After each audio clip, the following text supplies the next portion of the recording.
This week, in our first segment, I'll take you through my process for creating a Docker container to run NGINX as an RTMP proxy for streaming video to multiple services, complete with SSL and authentication. I'll also mute my computer, and then we'll welcome Chris Sanders, founder of the Applied Network Defense and Rural Technology Fund, to talk about intrusion detection honeypots. In the security news, rumored Windows XP source code leaked online, hospitals hit by countrywide ransomware attack, China-linked black tech hackers targeting the U.S. A 13-year-old student was arrested for hacking school computers, who caused the 14-state Monday 911 outage, and a return to Hackers, the movie, is being actively considered, according to a source. All that and more on this episode of Paul's Security Weekly. This is Security Weekly, for security professionals, by security professionals. Broadcasting live from G-Unit Studios in Rhode Island, it's the show where exploits run wild, packets aren't the only things getting sniffed, and the cocktails flow steady. It's Paul's Security Weekly.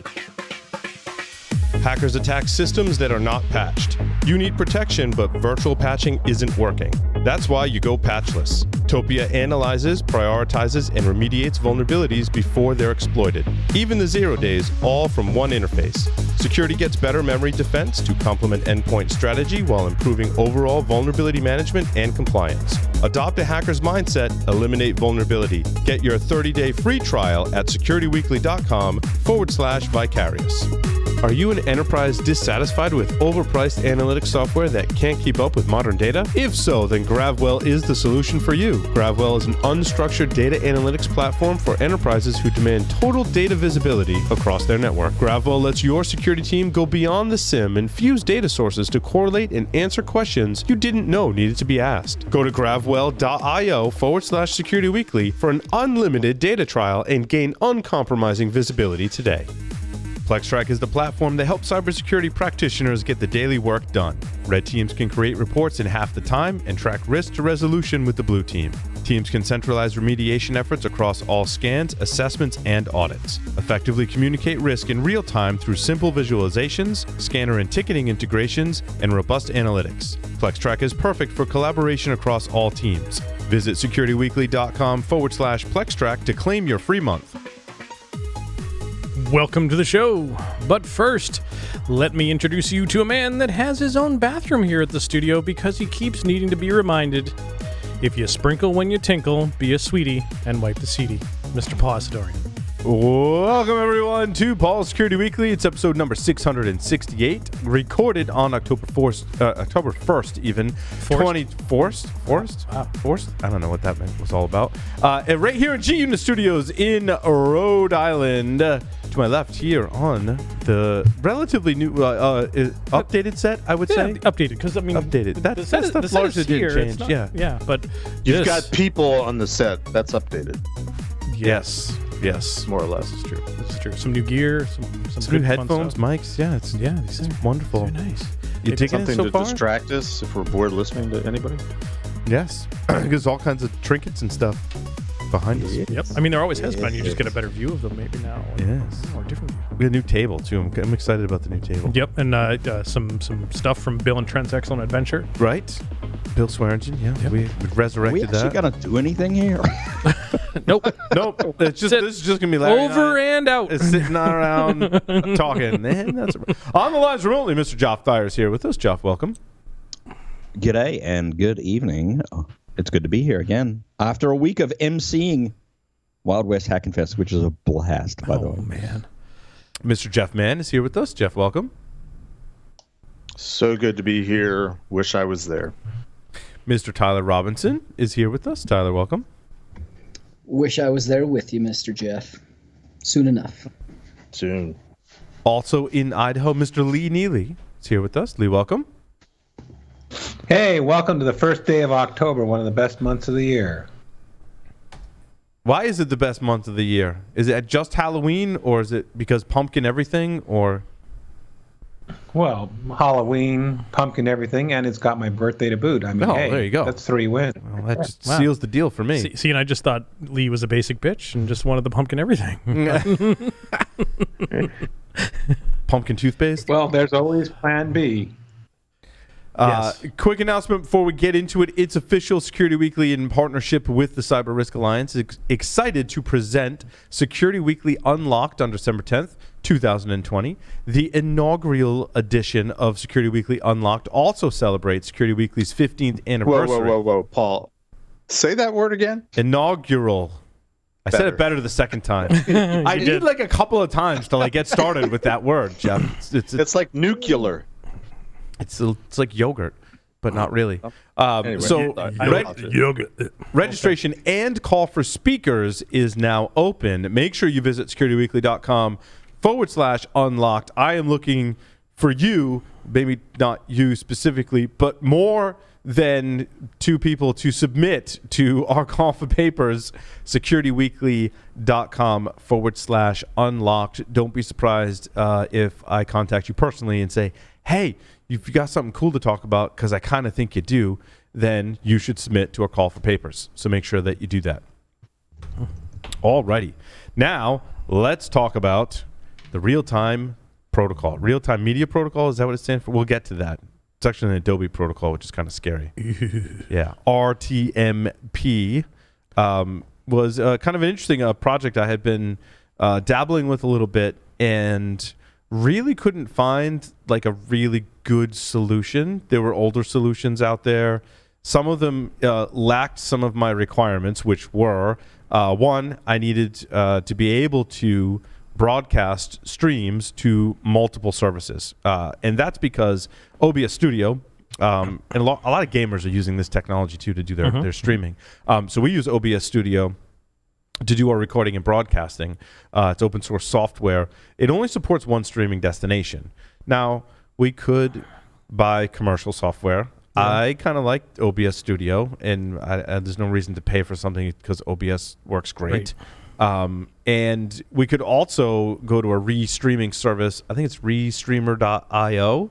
Of course, commercial services, that cost money, and could have restrictions. I think I was more concerned about, because I don't think restreamer.io is terribly expensive, but I was worried about restrictions in general. Like, we don't support streaming to this thing that you may want to stream to in the future kind of thing, more so than content restrictions, which, I mean, could also be a concern as well. Excuse me. So I also wanted some privacy and security. When I was looking out on the interwebs, doing SSL and providing authentication, like all in the same thing, there was no really great solution that I found for that. So I had to kind of cobble together multiple people's configs. Now, all of this culminated in a public GitHub repository. I will put the link in the show notes to that GitHub repository because I basically put my Docker container config out there with everything in it, minus my SSL certificates and passwords, hopefully. Hopefully. Just make sure you don't put them in there and get them and then revert them, or not revert them, do a push and then have them. Yeah, change my git, ignore. Yeah, any of those things, if they end up in history or any of that stuff. It's scary. I was scared creating the public repository, right?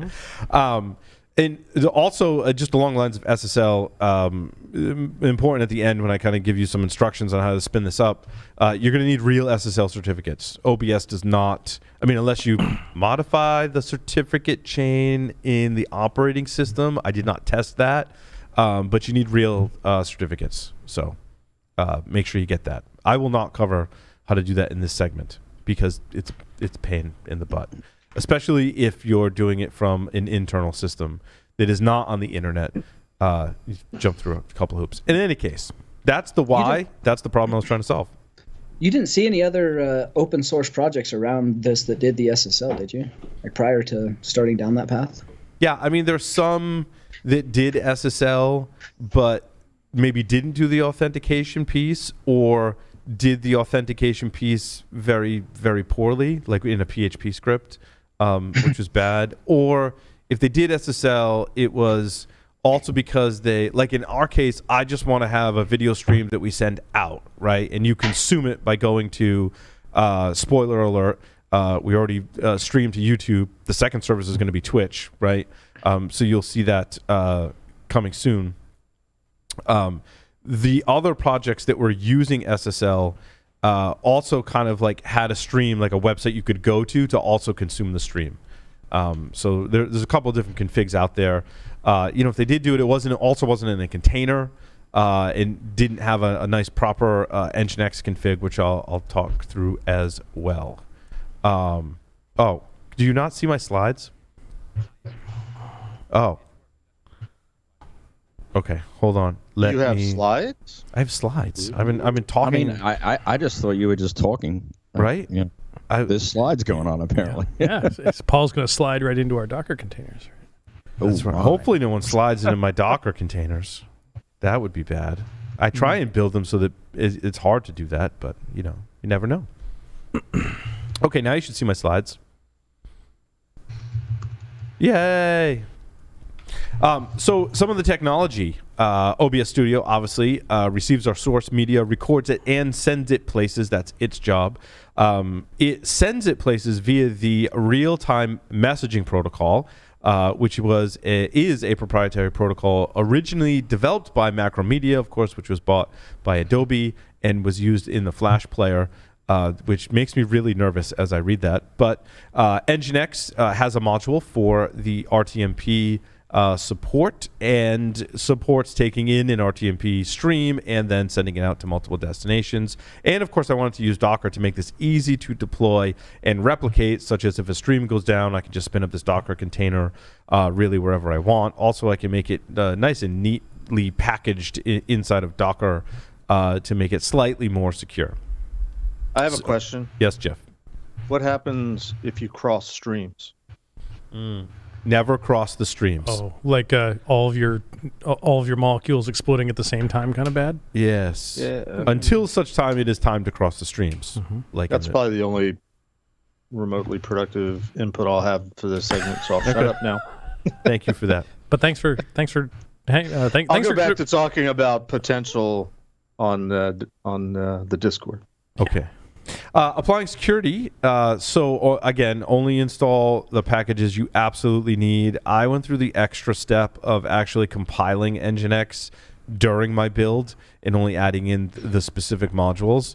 I've always known you were extra. Extra special. Do and not run as root. By default, actually, the last time I checked, if you just like Docker pull the NGINX image, NGINX is still running as root. Now, they do have the documentation on their Docker Hub site on how to do that. And I seem to remember you saying something about that when some other config that, like, we did this great job to configure NGINX under Docker, but it still runs as root. So right. And not just the process, right? You don't want your Docker container running as root. Right. I do have some improvements to make, thanks to John Kinsella. I didn't add the CA certificates package in my container, which makes me use no check certificate when I pull down the source code from NGINX, which is super bad.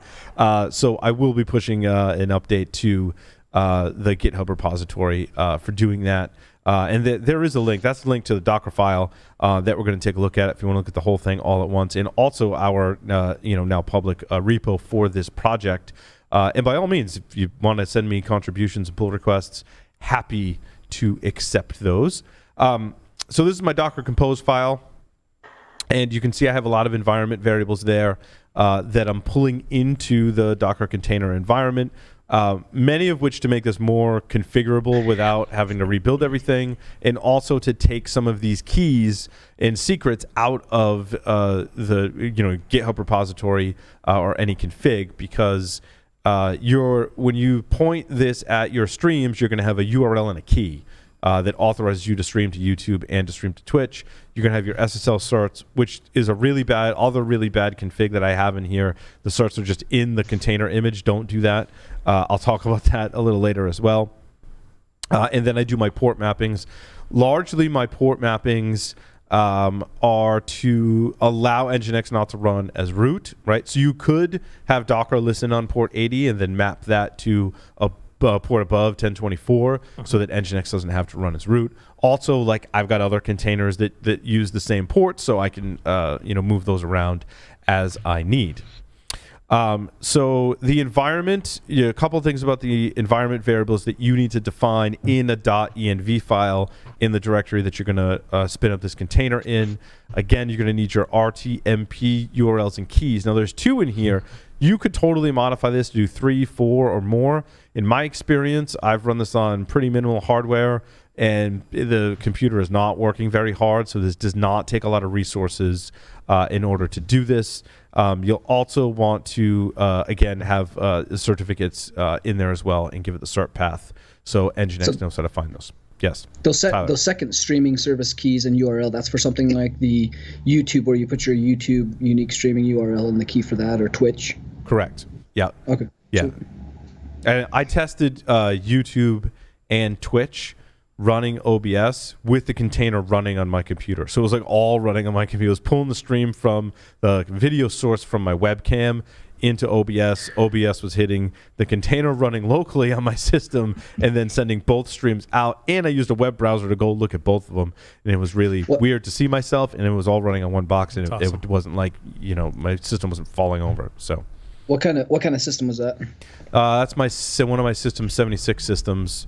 It's like an i7 with 32 gigs of RAM. It's a pretty beefy system, to be quite honest. But I have one of those Kotom devices that I've run this container on, and that's, I want to say, like an i5 with 8 megs of RAM, maybe. And it runs fine on that as well. So my RTMP config. So this is what actually sets up most of the magic inside of NGINX to handle RTMP. The first line there is actually the second line is a better place to start, right? I'm going to listen on SSL. That's where I'm going to accept the connection from OBS, use my real certificates in there. Now, I'm allowing all. Obviously, you could change that if you wanted to. I'm running this locally, and also you need a password in order to do that. And I'll show you that config as well. So the password has to be valid in order for NGINX to accept the streaming request. So the server block there sets up the SSL, and then it does pass it off to the upstream server, which is the local host cleartext RTMP port. In this config, I basically stole from the internet. And on the GitHub page, it links to the sites where I borrowed the config from. So I can't take full credit for this config. I kind of pulled, like we do in Stack Overflow coding, right? I pulled from multiple places to kind of cobble things together. So, and then this is the RTMP, another line of section of the config. This is the RTMP server, right? We're listening on the port. My application is live, is what I called it. So you can call your application whatever you want. Live on just tells it that it's ready to go and should be streaming. Now, what's interesting was, and I didn't know this was a directive actually in NGINX. So when this portion of the config gets triggered, in other words, we've gotten a request for an RTMP stream over SSL, when it triggers the live streaming portion on publish, we'll say, hey, before you publish, you have to go to this URL and you have to receive an HTTP 200 response before I will proceed with anything. I actually didn't know this was in NGINX. Pretty cool. So here I'm telling it, go to localhost on my NGINX HTTP port and go to /auth, right? And now also in my request, which I'll show you in the rest of the config as well, I'm sending a parameter for a password. And if that password is valid, it'll return 200. If it's not, it'll be invalid. On publish will only do HTTP, not HTTPS, but I'm sending it to localhost to kind of get around some of those restrictions on that. So there was a whole thread about that on one of the GitHubs, I think, for NGINX or something like that. Anyway, so that's what on publish does, which was one of the key pieces to this whole puzzle. So then your HTTP config, when you hit /auth, you define a location for /auth, and you set up an argument. Now, it's interesting. Another solution was using PHP to do this, and I'm like, well, then I got to compile in PHP. Then, PHP. You can do this all natively within NGINX, which I thought was pretty cool. So basically, it's a basic if statement within NGINX. It says, hey, if I go to, or someone goes to /auth, if there's an argument called PWD, it has to equal this string, which I'm pulling from my environment, is my RTMP pass. Now, you set this in your .env file in your Docker configuration. You will have to give this to whoever the user is that has running OBS to be able to authorize them to the stream. So you can change that as often as you want. I don't know what the actual character limitations are on it, if it's 32 or 60 or some ridiculous number. But I just set it to a random string. Then I configured OBS with this password, and I'll show you how to configure all that so it makes the proper request. I thought it was a neat little bit of NGINX magic there. And so basically, if the argument of PWD does not match the string that I set there, I return a 401 unauthorized, and the RTMP streaming portion of NGINX, the module, will say, hey, you're not authorized to stream. I tested it, and it actually works, which is pretty cool. And I believe first time for everything, right? Right. I didn't actually put up a sniffer. Now that I think about it, I wanted to do this before the segment, and I wasn't expecting to do the segment this quickly. But Sam's like, we have an opening, and so I'm like, I got something. It's ready enough, but I did not put a sniffer on it to make sure that the password's not being sent in the clear. I've heard you forget to sniff it when we have a ready opening. That was wildly creative. I'm hopeful that it is going over SSL according to my config, but it has to pass the sniff test before I'm 100% sure, right? Yep. Got it. There are other ones that were setting up authentication and sending passwords, and it was clear from the config that it was not going over SSL. And I'm like, that wasn't a good enough level of security for me. I'm like, if you're going to go through the trouble of setting up SSL, then you should also go through the trouble of setting up the password, and the password should be transmitted over your SSL connection. That's the level of security I want, because otherwise anyone that would gain access or be on the same network as your streaming server could send out a stream. So Larry would come here on Thursday nights, and then Larry could have complete creative freedom over what goes out to YouTube and Twitch. Think about how bad that could be. Or fun. Or good. All depends on your perspective. Right, exactly. Never going to give you up, never going to let you down. So I've covered this before, but I did, NGINX not running as root means you got to do some tricky things with the environment. So you have to create templates. To get it to read from environment variables, not to run as root, you have to do some tricky things in the environment. So I read from the environment, parse it with... You're talking about like configuration now, right? Yes, this is configuration. Right. So I am... Tricky. Go ahead. I am reading environment variables when this script starts, and I am reading those from a template, or I'm putting the environment variables inside of a template file and writing out a configuration file. So this is actually all documented on the NGINX Docker Hub page. He's tricky to rock around. That's right. Yes. So you need environment variables. Tricky. You need a template file that tells it where to put those environment variables in the configuration file. Then based on those two things, it writes out the final configuration file, and it only does it inside of the container, right? So your secrets and passwords are only stored in your .env file, in your directory, and in the memory space inside the running container. So does NGINX own those config files, or is that another user so NGINX couldn't override them? I know it has to read them. Yeah, and NGINX both has write and read permission to these because this script is running as the NGINX userly. Oh, okay. Yes. I don't think there's a way around Pretty slick. that off the top of my head, but yeah. Yeah, and again, I modified what was on the Docker Hub page for NGINX to get this done. There's a couple other tutorials on how to do that as well. And then I just, very standard start NGINX. When you do run it in a container, I send the logs to standard out and standard error. So you do Docker logs and the container name, and then your logs are there.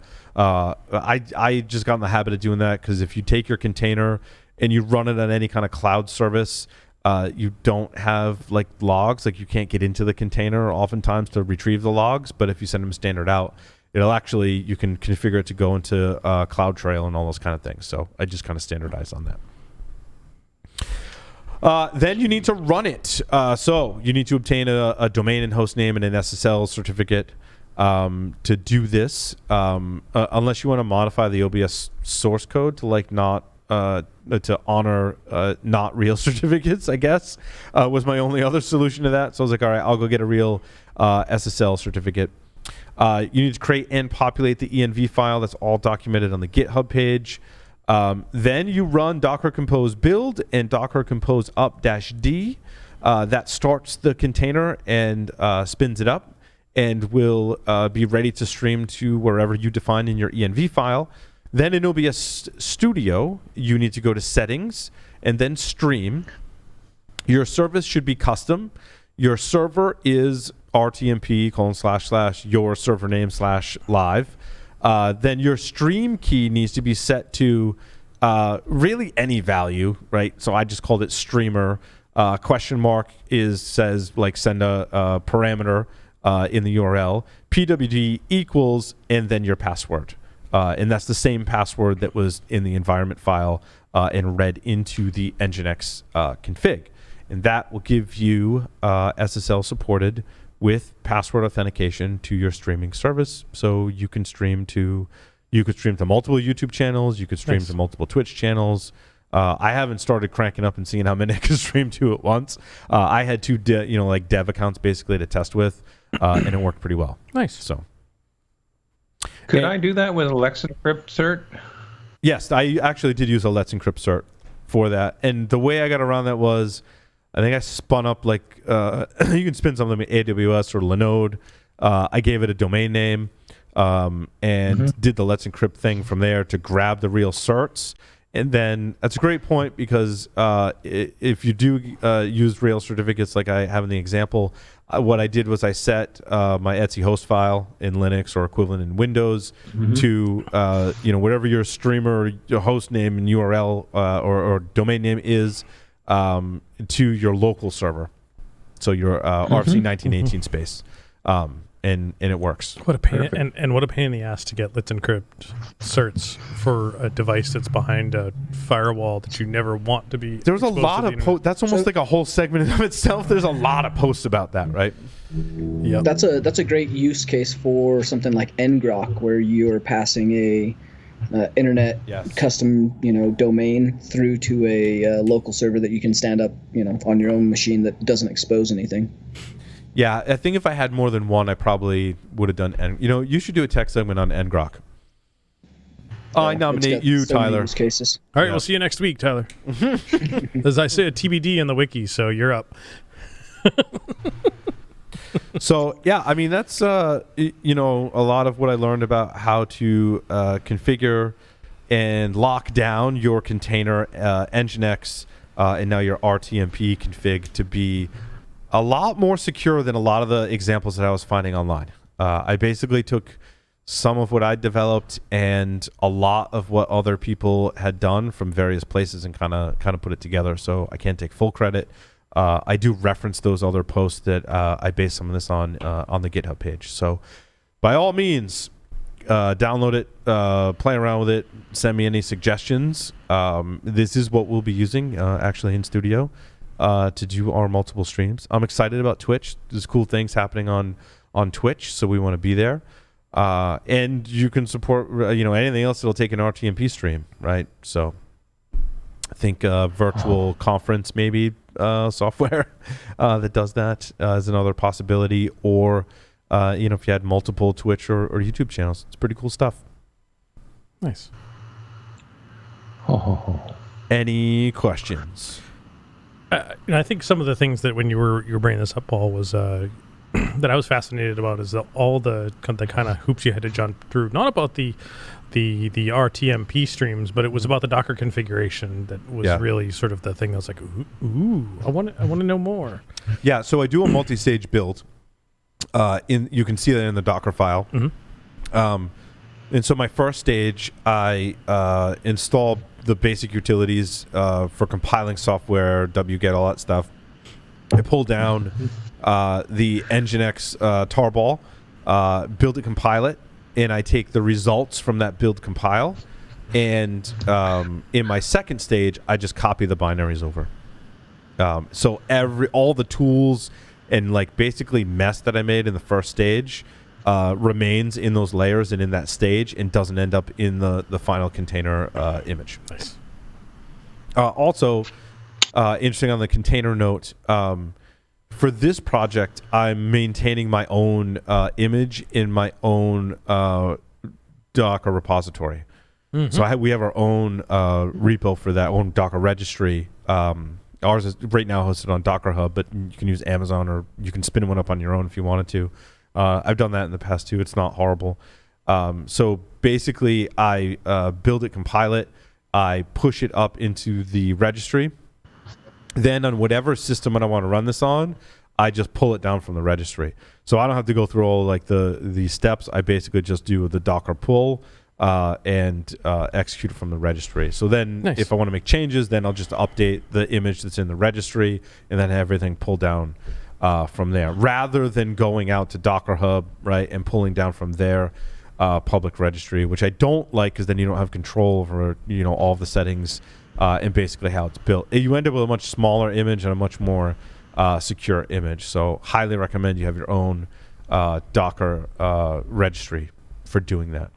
So it's just cleaner. Mm-hmm. Now, for Jenkins, which is another project, I can do a tech segment on that one at some point too.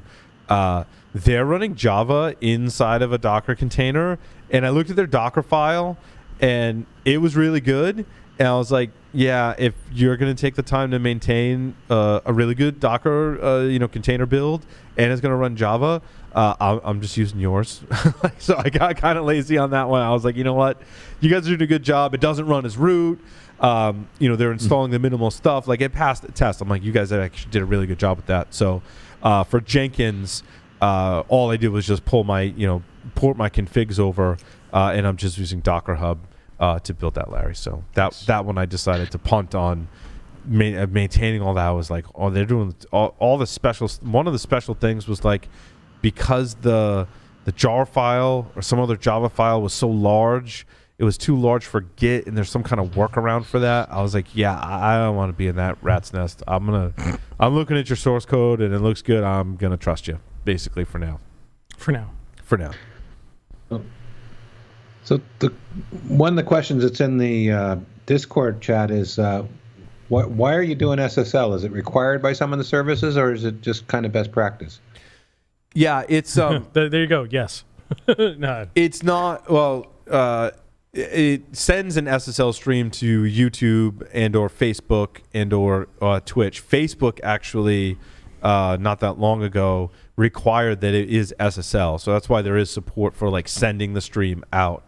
I wanted SSL between our OBS machine and the restreaming machine, because I didn't want anyone to just be able to sniff the password that I was sending off. So I wanted to put controls around it. I didn't want it so that basically anyone that was on the network and could access our restreamer could basically go stream out whatever they wanted, because our stream keys are in that running image. So I lost that protection because I built the stream keys in that running image. So I wanted SSL with a password to put some controls around that. I could further do some network filtering, some IP tables magic to limit it as well.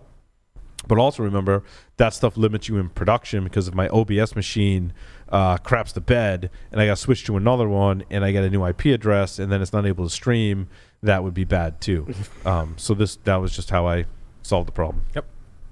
So what's scaling going to look like? Are you going to be doing it all on single nodes? Or are you going to be running, load balanced? Or I get the new IP problem, but what? Yeah. You thinking a single node can handle the traffic? You could just throw more hardware at it. First of all, you'd be limited by bandwidth as well. So you're basically limited by hardware and bandwidth. So you could build it locally. And do that. I think a much better redundancy path and where we're headed architecturally is to use Amazon's ECS. Mm-hmm. ECS is more Elastic Container Service from AWS, right? It's more tightly coupled to Amazon's services. I mean, you could do EKS, and that'll actually scale you out even more. So like larger shops that have thousands or millions of users, right, are going to build on EKS because you can actually build out larger clusters and have a lot more scalability than ECS. However, ECS, in my opinion, is slightly more secure because it's tied into your IAM roles in AWS, but offers the same features in terms of like scalability and reliability. You have multiple pods, they can be redundant. So we're transitioning many of our apps actually off to ECS because we can do things like push a release and not bring down our application PPWorks while we're pushing the release in ECS. You can do that in Kubernetes too, sure. But like we don't need that like massive scalability right now in EKS. The beauty with containers is if I want to pick up some of my containers and move them to EKS eventually, yeah, we could do that, sure. It'd be a lot more config, but very neat. Very neat. I totally just hit my cough button after I coughed. See, and I didn't even hit his cough button this week. Not yet. Awesome. Well, PPWorks, yes, that's our podcast post-production software. Yep. Every week he confirms that his PP works. That's right. That's right. Sometimes more than once a week, depending on how many shows he does. Yep. Yeah. So we're basically building containers for lots. Our wiki's inside of containers now. The our Jenkins build servers soon to be inside of the container that I built. So we're moving down that path because there's just a lot of benefits to doing it that way. Also, I think ECS is cheaper. From what I've read, it's more cost effective to use ECS because of I don't remember the details on exactly why it's the way it's configured in AWS than to run it on EKS. In fact, I did hear that some large organizations that did an EKS deployment because they didn't want to manage the underlying infrastructure themselves were like, this is great, it's all on EKS. And they get the bill and they're like, wow, we're going to go back to running this on-prem. So that was another kind of thing to be mindful. There's some good articles about the differences online. So sweet. Yeah. Don't buy a race car when a sedan will do. That's right. Right? ECS is cool. And I've done previous segments on ECS, so some familiarity with it. Alrighty. With that, we'll take a short break, come back with the interview for this week. Stay tuned.